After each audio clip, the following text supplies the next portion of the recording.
Em dic Xavier Avellaneda i dins del que és el projecte que estem fent ara em dic Javito. A nivell laboral diria que si sóc algú és bateria, més que cantant, tot i que ja fa un anyet amb en Roots ens vam posar a fer un disc, fa poquet vam firmar amb Loop i amb la perspectiva una mica i la idea d'intentar fer créixer una mica aquest projecte com a cantant. A mi m'agrada tant fer un tema potser més de guitarres i bateries pop una mica més mogut, com agafar de cop l'Àngel al piano, que és el teclista, i fer una cançó més melosa.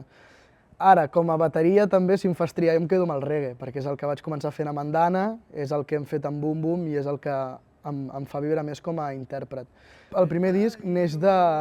la mort de la meva mare. Un cop mort la meva mare, tinc la sensació que la manera d'externalitzar el dol és fent música, però tot neix d'una manera molt natural i pausada, perquè, jo què sé, per exemple, el primer tema que vaig fer era agafant un poema del meu pare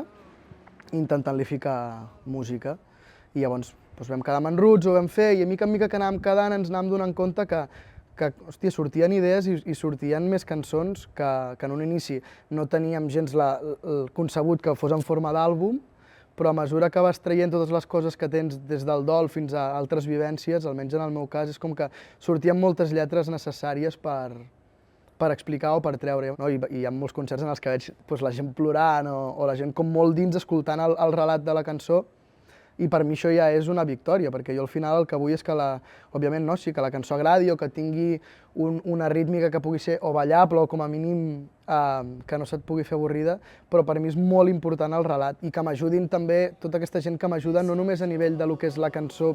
purament parlant de la lletra, sinó en com enfocar el projecte, com fer contingut de xarxes o com pensar en el merchant o totes aquestes coses. Em sento molt privilegiat i sóc conscient que tenir tota aquesta gent a prop és una cosa que t'ajuda moltíssim i que t'impulsa.